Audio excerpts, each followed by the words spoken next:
Bonjour Ségolène, comment vas-tu? Bonjour Christelle, bien et toi?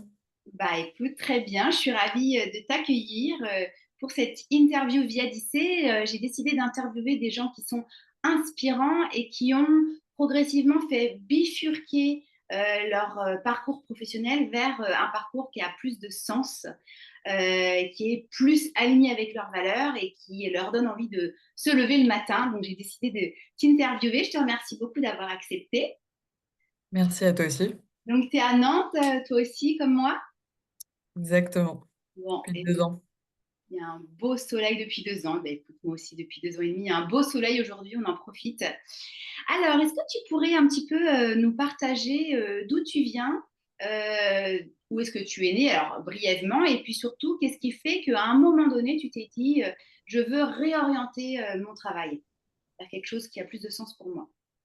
Ouais, mais du coup, je viens de Paris à la base, enfin région parisienne. Euh, J'étais dans le marketing un peu classique. Je faisais ça pour les startups, pour les petites entreprises. Et bon, il y a eu un peu un désalignement de valeurs.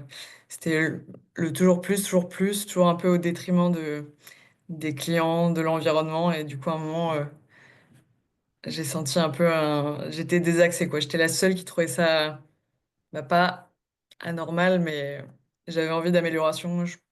Je croyais pas mal en des entreprises, mais qui contribuent au bien-être de tous et aussi à rester sur une planète vivable.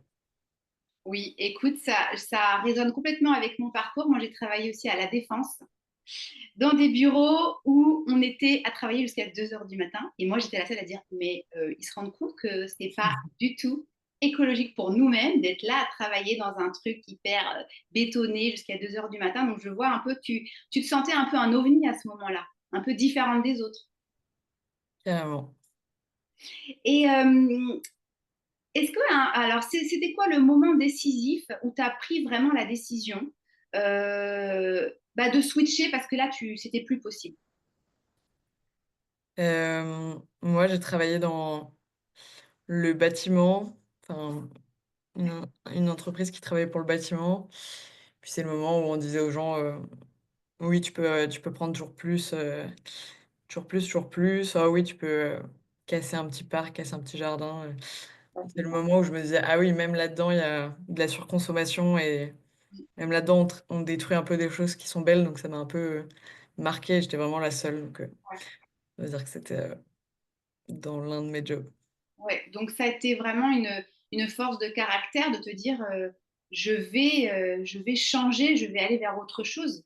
Surtout si tout le monde était dans un autre mood. Toi, il a vraiment fallu que tu te décolles de l'ambiance générale, des valeurs, de ce que. Parce que finalement, aujourd'hui, on en parle beaucoup plus. C'était il y a combien de temps, ça, à peu près, que tu as voulu faire ce C'était changement? en 2021. C'était après le Covid. Ouais, 2021, bah, rupture co. Je me suis pas vraiment décollée des valeurs. On va dire que c'était devenu un trop grand fossé. Ouais. Là, tu t'es dit, je vais vers autre chose.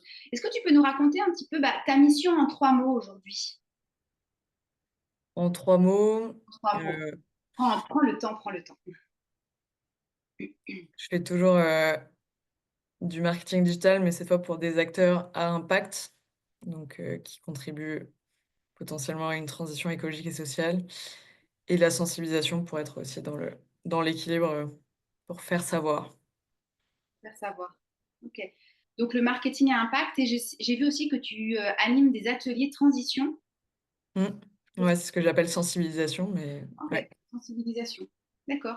Et dans quel type de structure tu travailles?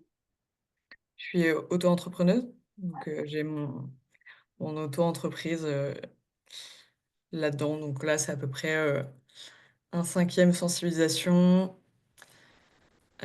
un cinquième, je fais de la formation aussi dans les écoles, un peu plus, des formats un peu plus longs, des 10 heures ou jusqu'à 35 heures, et trois cinquièmes marketing digital. Marketing digital. Ok. Ce découpage, ça te correspond? Tu te sens mieux d'aller au travail le matin? En plus, c'est ton entreprise, j'imagine. Donc, en termes d'émotion, finalement, comment tu te sens maintenant par rapport à avant? Est-ce qu'il y a un avant-après, j'imagine?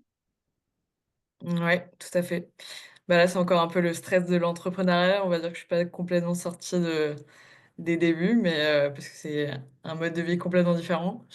Mais oui, beaucoup plus d'épanouissement, beaucoup plus de joie dans ce que je fais, beaucoup plus de sens et d'alignement. Donc, tu sens que tu es sur la bonne voie et en même temps, tu as beaucoup de challenges comme tous les entrepreneurs, les freelances, les indépendants. Tu as le challenge finalement de créer ta structure et puis qu'à un moment donné, elle soit plus installée, plus pérenne. Oui. Et c'est quoi finalement ton plus gros défi en ce moment? Mon plus gros défi en ce moment, mon plus gros défi en ce moment, oui, c'est plutôt des problématiques d'organisation, comment gérer tous les sujets différents, en même temps. Il y a des moments où il y en a beaucoup d'un coup, il y a des moments où c'est un peu plus creux. Oui, oui. C'est ce que moi, tu vois, je suis indépendante depuis 11 ans. Et c'est vrai que finalement, quand tu es freelance, entrepreneur, tu as une liberté finalement qui est vertigineuse. Et en même temps, tu te dis comment je mets du cadre dans cette liberté. Parce que sinon, bah, comment tu fais pour gérer les pics d'activité comment tu fais pour te motiver sur telle et telle chose qui te motive, enfin, qui ont moins de sens. Alors, moi, par exemple, c'est la compta, n'est-ce pas? Donc, toi, comment tu arrives finalement à t'organiser en tant qu'indépendante finalement, comment tu organises ton planning à la semaine pour faire grandir ton projet et en même temps bah, mettre du cadre dans cette liberté-là d'indépendant? Là, j'ai commencé à faire des meetings, avec des partenaires de responsabilité. Donc on s'appelle et on se dit qu'est-ce que ça va être nos objectifs, les choses à remplir, dans la semaine. Ouais. À la fois le day to day, les tâches quotidiennes et à la fois, notre objectif pro long terme pour aussi avancer sur notre vision et nos buts, qu'est-ce qu'on aimerait accomplir, qui est un peu moins quotidien et si on se le dit pas, on le fait jamais. C'est Du ça. coup, pas mal et en ce moment, je teste, un peu plus planifier mes créneaux, les bloquer un peu plus pour certains clients, certains types de moments.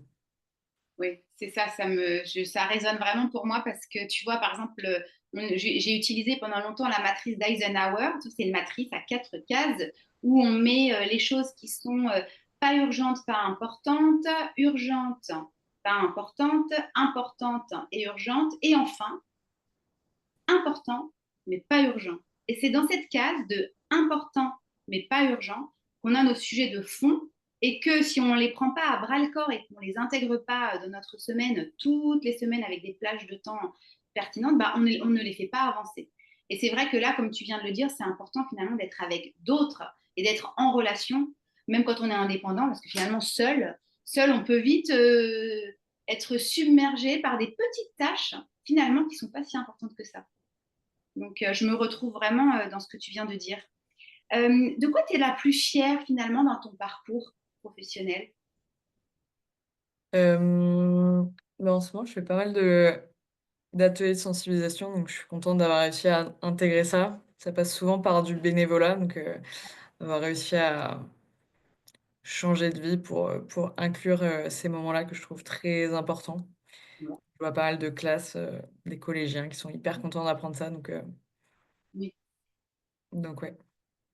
oui. Et tu sais, tu parles de collégiens.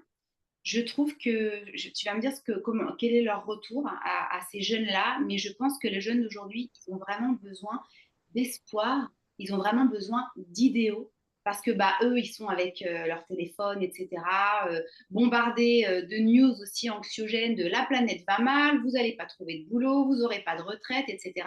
Et je trouve que nous, les entrepreneurs, comme on est agile, mobile, rapide, l'idée, c'est aussi de aller porter et aller faire émerger en eux des idéaux et leur donner envie et finalement presque leur donner envie de sortir de chez eux, de sortir de ce cocon moi et mon téléphone. Toi, comment tu ressens ça, cette espèce de, tu viens de dire, d'une énergie, ils en ont besoin en fait, ils ont besoin de gens comme nous et comme toi. Ouais. Bah, alors moi, je leur apporte quand même des mauvaises nouvelles, quand je fais de la sensibilisation, mais c'est vrai que ce qui est important, c'est de finir par, bah, c'est lié à nos activités, donc si on change nos activités, il y a encore une chance. C'est assez étudié pour, il y a des études là-dessus, donc à vous de faire, le changement et à vous de Oui, ouais, à vous de oui, d'agir et d'être le monde que vous voulez voir demain. oui, c'est ça. Et c'est-à-dire, comme tu dis, d'un côté, bah, il y a la sensibilisation qui passe par une lucidité et qui n'est pas fantastique, fantastique, hein. Au niveau émotionnel, on est down. Et ensuite, tu les fais remonter avec du pouvoir d'agir, de l'envie. C'est ce qui est en train de se passer depuis quelques années avec la fresque du climat. Au début, elle était très plombante. Et maintenant, elle donne des ailes parce que si c'est que pour faire un constat que ça va pas, ça n'a pas grand intérêt. Donc, comment tu fais pour cette phase finale, finalement, pour leur donner envie, leur donner des idéaux et leur donner la niaque et puis l'espérance? Comment tu fais finalement pour passer de l'une à l'autre, du constat vers qu'est-ce qu'on peut faire ensemble? Bah, là, tu parles de la fresque du climat. Il y a l'atelier qui a été refondu il y a pas longtemps avec Ouais, ce qu'ils appellent les marches du pouvoir, ouais, où il faut qu'ils sachent, il y a le savoir. Après, il faut faire savoir, donc tu leur proposes d'être animateurs et cetera. Dans les collégiens, il y a pas mal de d'éco-délégués ou de jeunes coachés qui refont après les ateliers autour d'eux, si ça leur a plu. Hem Savoir, faire savoir. Après, il y a faire, donc eux-mêmes faire des choses. Est-ce qu'ils ont envie de s'engager, de commencer à faire des premiers petits pas et après, faire faire? Donc est-ce qu'ils ont identifié des gens qui pourraient aussi avoir, encore plus d'impact? Donc des dirigeants, leur commune et cetera, donc ça a été refondu justement pour, essayer de lancer, les gens dans l'action un peu plus que ce que ça faisait avant. Donc c'est toute une démarche, c'est encore en test. On verra oui, si ça applique pas mal. Moi, j'aime bien aussi, les nouveaux récits. Donc il y a ce truc de faire, je pense pas mal à agir via le faire, parce que quand tu fais, tu vis, tu expérimentes, tu sens beaucoup plus la chose. Ça te donne aussi envie d'en faire plus quand tu vois que ça marche. Donc par exemple, se lancer dans la sensibilisation et les nouveaux récits, donc c'est, bah, les humains, savent qu'il faut changer, mais ils le font pas. Pourquoi? Donc en fait, là, tu comprends que c'est des verrous socio-cognitifs et donc il faut les débloquer et donc les nouveaux récits, c'est un peu une manière de dire, en fait, c'est faire revivre les utopies. Donc dans quel monde tu as envie de vivre dans 30 ans? Réfléchis-y et en fait, rien que s'y projeter et réfléchir, ça donne envie aux gens d'y aller. Ça leur donne une autre vision du futur, qu'ils ont envie de créer, vers laquelle ils ont envie de tendre. Donc ça, on fait pas mal d'ateliers comme ça aussi et c'est très puissant, c'est très énergisant. Les gens, ils rient, ils sont contents, ils ont envie de faire plein de choses. et on a besoin de ça, en fait. Donc, moi aussi, j'ai fait les nouveaux récits que j'ai adoré au Grand Bain à Nantes. Et l'idée, c'est que les news anxiogènes, ça nous génère une émotion de mal-être, de à quoi bon, on baisse les bras, on n'est pas bien, on a envie de se replier sur soi. Et finalement, l'idée de faire ces fresques-là, c'est aussi de générer des émotions d'envie qui nous portent. Et les nouveaux récits y arrivent concrètement. Et moi aussi, j'ai participé. Alors, je ne vais pas dévoiler, puisque c'est vraiment, il faut le vivre, hein, comme tu dis. Et puis finalement, ce que tu dis par rapport à ton accompagnement des jeunes et puis aussi les nouveaux récits, ça me fait aussi penser à toi, à ce que tu as vécu dans ta transition pro. Ça veut dire que d'abord, tu t'es rendu compte qu'il y avait un problème. Et puis, en fait, tu vois, quand tu disais savoir, faire faire, en tout cas, vivre le truc dans son corps, avoir des émotions qui nous portent. Et c'est vraiment l'ensemble de ça. Et puis, avoir de nouvelles pensées par rapport à ce qu'on peut faire ensemble. Et finalement, c'est le triptyque bah, de ce qu'on appelle l'index de la conscience. Hein, c'est les pensées, les émotions et les actions. Et les pensées qui font qu'on a une espérance, on y croit et on a envie. L'action, et on y va. On commence à faire des petits pas ensemble. Évidemment, il faut qu'il y ait des bah, les pensées qui amènent des émotions de je me sens en lien, je me sens portée avec d'autres.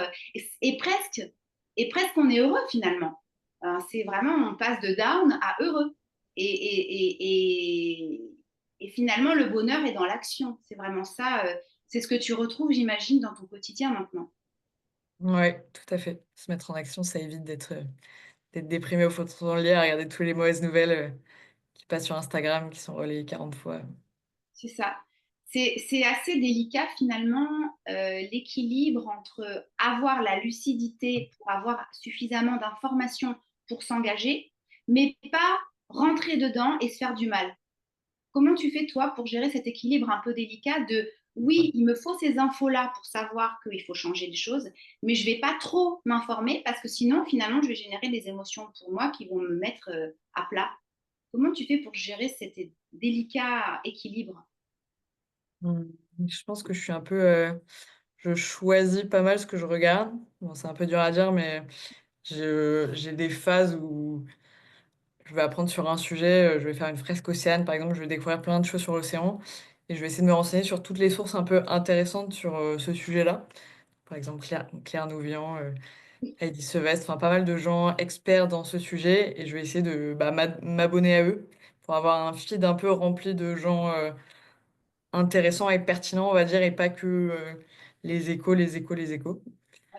Après je suis, des médias un peu mainstream, sur l'écologie, Vert, enfin je suis aussi, d'autres influenceurs, on va dire, sur Instagram et je pense que j'essaye de pas en trop lire. Enfin, donc je les sélectionne et je pense que j'ai un peu une limite par jour, où je me dis: «Bon, un peu le matin, un peu le soir» et après, si ça devient un peu trop, je déconnecte. Mais je pense que j'aime bien quand même, en savoir un minimum. C'est un peu le truc de le savoir, c'est le pouvoir, mais après, il faut Oui. connaître, sa limite. Oui, c'est ça. Ouais, c'est vraiment, je pense, un challenge qui est pour beaucoup de gens maintenant. C'est moi, tu vois, parfois je rentre dans le cercle vicieux d'une news anxiogène et je suis dedans et puis je me rappelle que attends, c'est mon cerveau qui me fait plonger dedans et qui me fait me vautrer dedans parce qu'il pense qu'il va pouvoir me faire survivre en écoutant cette news en boucle. Et à un moment donné, je dis stop. Et je dis non, stop, stop, stop. J'en sais assez pour consommer mieux, pour voter mieux, pour m'engager dans tel et tel combat. Et c'est vrai que c'est quelque chose que on remet sur l'ouvrage tous les jours, en fait. Tous les jours, tous les jours, tous les jours, un peu comme la méditation. Je ne sais pas si tu en fais un peu, moi un tout petit peu. Tous les jours, je reviens à ma respiration et à mon calme et à oui, cette info, elle m'amène quelque chose de nouveau, mais si c'est pour me redire qu'il y a un truc qui ne va pas, en fait, j'en sais suffisamment. Et ça, c'est un truc quotidien, quotidien, quotidien, notamment du fait qu'on a été avec ces outils qui nous sur-sollicitent et surconnectent. Et c'est vraiment finalement une écologie personnelle de mettre des stops, hein. Et en même temps finalement de ne pas perdre son énergie parce qu'on est des boules d'énergie qui peuvent être soit dans les chaussettes parce qu'on est angoissé et qu'on utilise. Et ça, c'est un vrai sujet de comment on gère notre énergie et comment on la dirige vers ce qu'on veut. Mmh J'ai mh, mmh. une dernière question parce qu'on a déjà Ah bien moi, dépassé ce moment. j'allais juste te dire un dernier truc là-dessus, que c'est vrai que nous on dit, émotion, emotion, il y a aussi un truc de les accueillir et de le transformer en justement en énergie. Dès que tu es touché un peu par un sujet, essayer de pas que se laisser plomber, mais de se dire: «Bon bah, si ce sujet t'anime, fais-en quelque chose, transforme-le en action et tu verras, ça va être positif, d'être dans la solution et d'aller chercher, qu'est-ce qui résout ce problème?» au lieu de se dire, bah, juste se laisser plomber, et si tu arrives à transformer ça en moteur. Emotion, en anglais, motion, c'est avancer. Si tu Ouais. t'en sers comme fuel pour avancer, tu en sortiras plus fort, quoi, de ces émotions qui C'est t'animent. exactement, je suis absolument adepte de ce que tu viens de dire, de les accueillir, les observer, voir ce que ça fait dans notre corps et à un moment donné dire, bon, ok, là, j'ai bien ressenti le truc vraiment pas cool, hein, je l'ai laissé traverser mon corps et maintenant, qu'est-ce que j'en fais? C'est exactement, on a bien souvent aussi besoin de temps seul et avec d'autres pour dire, ok, et même dans les groupes, tu vois, les groupes, alors activistes pas forcément, mais en tout cas de gens qui sont touchés par ce qu'il faut faire aujourd'hui pour la planète, il y a des phases aussi où on pleure en groupe, hein. Alors moi, je ne l'ai jamais vécu, mais on m'en a parlé, mais ça m'intéresserait beaucoup de faire partie d'un groupe comme ça, où à un moment donné, on pleure, on accueille la tristesse. Bah oui, ce constat-là, il est triste. Ok, et bien maintenant, qu'est-ce qu'on en fait? Et on en fait quelque chose, ça veut dire on redirige. Et tu sais, ça me fait penser à l'aïkido.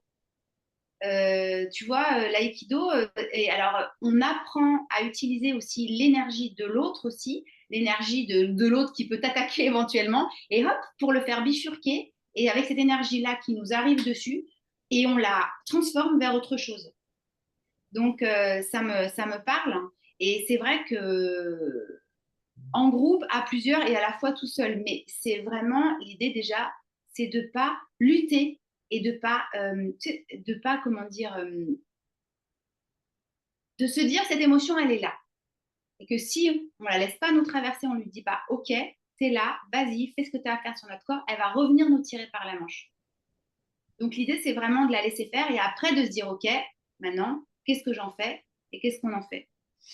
Je te propose que, si ça te va, qu'on continue un peu plus l'interview pour qu'on ait plus de sujets d'échange, parce que je vois qu'on a pris déjà pas mal de temps. Ça te va si on continue encore un peu? Continuons. Ok, super. Si tu pouvais parler à ton toi d'il y a 5 ans, qu'est-ce que tu lui dirais?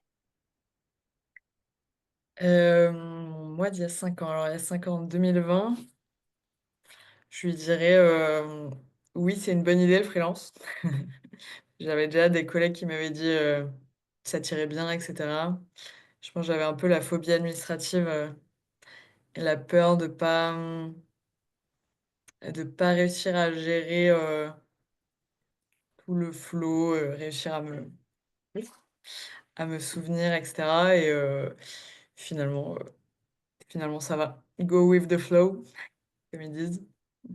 Donc aujourd'hui, tu es contente finalement d'avoir bifurqué, d'avoir quitté un poste de salarié pour te lancer en tant que freelance.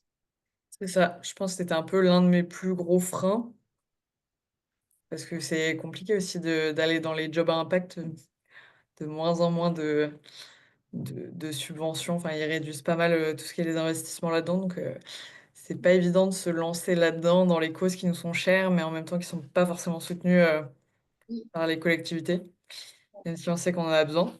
Donc ouais, c'était un vrai, saut dans le vide et donc courage à ceux qui se lancent là-dedans, c'est pas Oui. facile.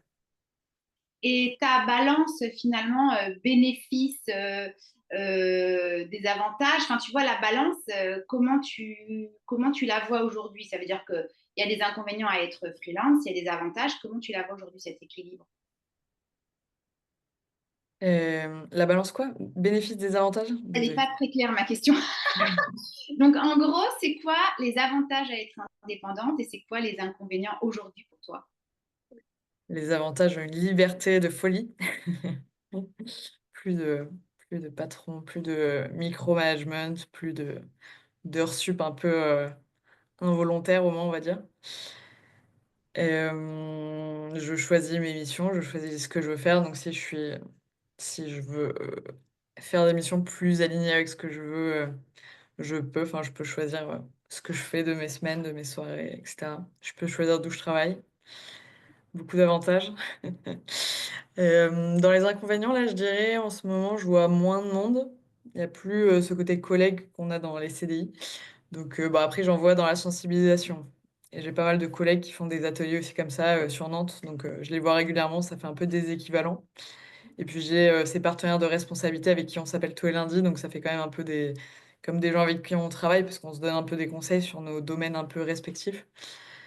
Donc un peu plus de solitude et il faut tout gérer soi-même, quoi. On est chef de sa propre boîte. Mais bon, ça c'est je sais pas si c'est des avantages, ça va dans le package. Ouais. Et en termes de solitude, tu vois, je comprends ce que tu veux dire. Comme moi, ça fait 11 ans que je me suis lancée en tant qu'indépendante.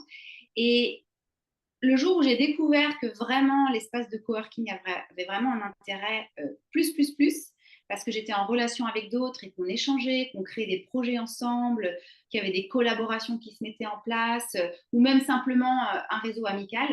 Et moi, j'ai vraiment trouvé l'équilibre maintenant de faire en gros la moitié de mon temps chez moi, la moitié de mon temps en espace de coworking, d'aller voir des clients aussi, et vraiment cette espèce de la liberté, elle est aussi avec le fait d'être parfois seule où je veux et en même temps régulièrement de retrouver des collègues, finalement de retrouver un peu ce qu'on a au bureau en tant que salarié, avec la machine à café, mais en plus d'avoir des collègues hyper agiles parce qu'ils sont là, ils sont dispo, ils sont motivés, ils ont leur propre boîte, ils ont leur propre passion. Et quand on trouve des trucs dans notre rencontre et qu'on crée un truc ensemble, c'est vraiment super chouette.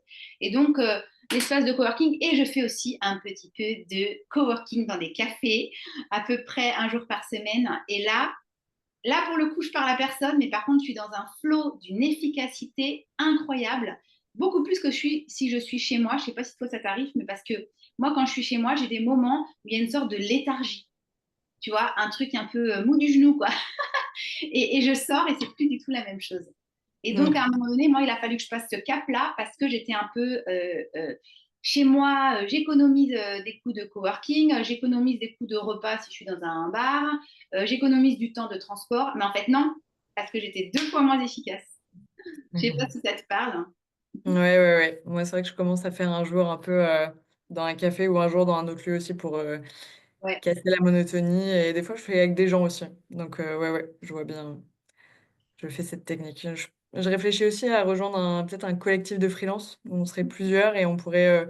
Parce qu'il y a ce truc aussi de se reposer quelques jours. Parce que là, du coup, comme tu es ton propre chef, il faut dire à beaucoup de tes clients non, cette semaine, je ne travaille pas. C'est un peu difficile. Alors que je sais que si on était plusieurs, on pourrait se passer les dossiers, entre guillemets. Oui. Alors, bah, il y a la collab à Nantes, hein. Donc, moi, j'ai bien connu la collab à Toulouse et la collab à Nantes. Maintenant, je fais partie de la collab à Nantes. Et puis, bah, il y a plein de super espaces de coworking vraiment intéressants dans lesquels bah, tu vas rencontrer des freelances. Enfin, tu connais bien, on en connaît plusieurs. L'Accordé, le 144, Now Coworking, Keywork à Saint-Herblain qui est devant la Loire. Alors, vraiment, on a Mhm. l'embarras du choix à Nantes. Euh, J'aimerais te poser une question.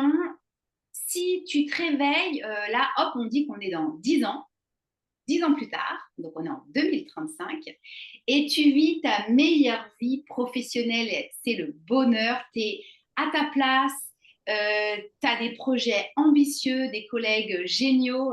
Est-ce que tu peux me décrire ta vie dans 10 ans professionnellement si c'est le top du top?